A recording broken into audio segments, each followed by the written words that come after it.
Hello, I'm Janusz Rawiński and you're watching Break the Fake. They make them, we break them and tell you everything you need to know. Right, the moment of truth is nigh. US President Donald Trump is set to hold talks with Russian leader, well, dictator really, Vladimir Putin, on peace in Ukraine. Fingers crossed, but also keep your eyes peeled.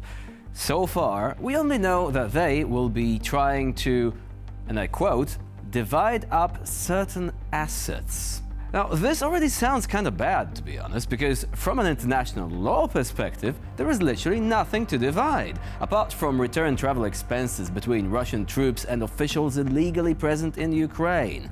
Meaning, the perfect solution would be to tell the Russians to get the hell out and don't let the door hit you on the way out. Unfortunately, it seems we're no longer in the dry academic world of international treaties. We're in the middle of a high-stakes corporate deal, and the common fear is that Ukraine could end up sacrificed as a result. On the table, there is apparently not just those mysterious assets, but also land and power plants. Yeah, about that. Power plants, with a conversation with Vladimir Putin, what is he referring to with power plants? What is that? There's a power plant that is on the border of Russia and Ukraine that was up for discussion with the Ukrainians, and he will address it in his call with Putin tomorrow. The nuclear plant. Correct. Okay, what's wrong with this picture? Let me tell you instantly, someone hasn't been paying attention during their geography classes.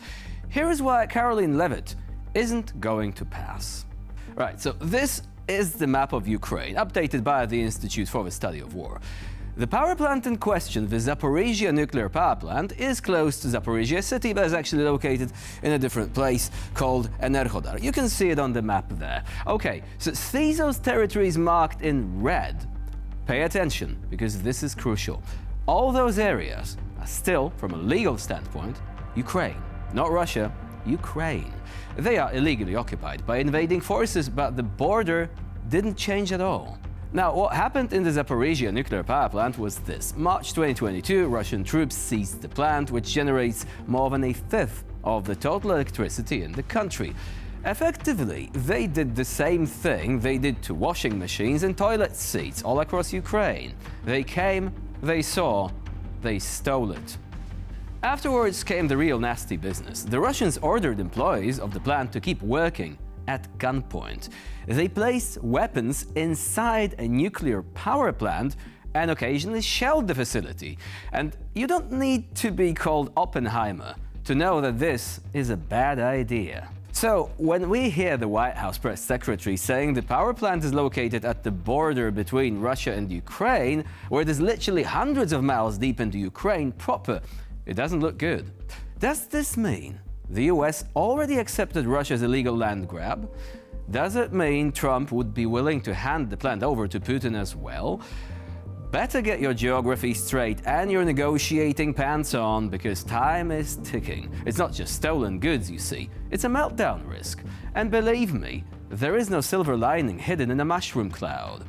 As for the Russians, the solution here, again, is simple. Get the hell out. And don't let the radiation vault door hit you on the way out. It seems that Russia's so-called special operation has entered a new phase, Operation Revenge, for Solovyov's summer mansion. Yes, the Kremlin's loudest mouthpiece, Vladimir Solovyov, has finally revealed the true motivation behind Russia's war, the unbearable pain of losing his luxurious villa on Lake Como. While Medvedev fantasizes about nuclear Armageddon every other day, Solovyov remains laser-focused on the real catastrophe, the European vacation home he can no longer visit. Forget strategic goals, security concerns, or even the absurd pretense of denazification. Now, the mission is clear. Russian troops must march westward, not to capture Kiev, but to reclaim a propagandist's overpriced piece of Italian real estate. And why stop at one villa? If this logic holds, Russia might soon announce further territorial ambitions, perhaps a special operation in France to recover oligarch-owned vineyards, or a grand offensive in Spain to reclaim confiscated Marabella mansions. Мы просили о переговорах. Нет, кстати, это их инициатива. А с чего вы решили, что нам это выгодно? Почему Нам мы как раз, должны наверное, исходить? выгодно нормальное разрешение конфликта. Нет, минуточку. А вот им выгодно сорвать А переговоры. что такое нормальное разрешение конфликта? Ну, при реализации наших условий. Мы неоднократно их Поэтому, озвучивали. ну хорошо, но это хочется Трампу. Мы выслушиваем Трампа. Не мы просим о мире. Мы были открыты к дипломатическому решению с первого шага, с декабря 2021 года. Мы не умоляем о мире. Мы, во-первых, сейчас выигрываем. Мы находимся в активной фазе наступления в Курской области. Попытка Дропатова остановить Мордвичева провалилась. Под Покровском там наши войска выдержали контрнаступ и, наоборот, сейчас опять перехватывают инициативу. Нам-то зачем? У нас еще Одесса, Николаев, там еще до Приднестровья. Может, даже мне надо еще в Ломбардию зайти. Мне надо, чтобы итальянцы там повизжали, вот эти, которые там в парламенте меня запрещают, в Европарламенте. Мне еще надо узнать, как у меня там дела. У меня много дел.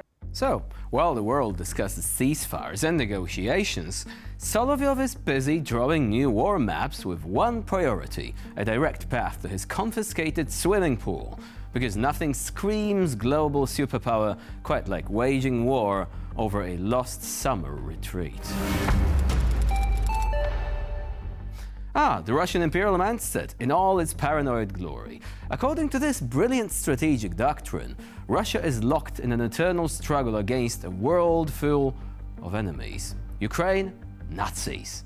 Poland, Nazis. The Baltics, also Nazis.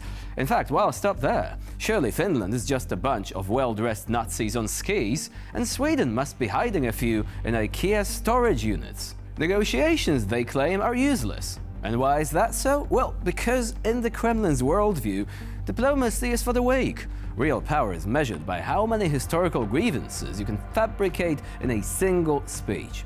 If someone dares to resist Russian domination, they must be part of an international conspiracy orchestrated by, who else, the eternal Western boogeyman. Всех не добьем, заканчивать нельзя, пока мы не покончим со всеми нацистами. А как считаете, вот на данный момент в Польше много нацистов? Думаю, что да. Ну, Получается, Украина – враги, Польша – враги, Прибалты – враги. Это самые наипервейшие наши враги. ну вот, как считаете, нужно прям военную кампанию какую-то туда проводить или все-таки дипломатическими методами? Но если можно будет с дипломатическим, что я очень сомневаюсь, они слишком против нас настроены. Переговоры с ними никакие не получаются. А вот как считаете, как так получилось, что вот там так много нацистов, вот в Прибалтике, в Польше? А я думаю, что вот это вот после, получается, что мы их упустили после Отечественной. See, this is the mentality of a regime trapped in a self-made bunker of propaganda, endlessly chasing shadows of the past and of past empires.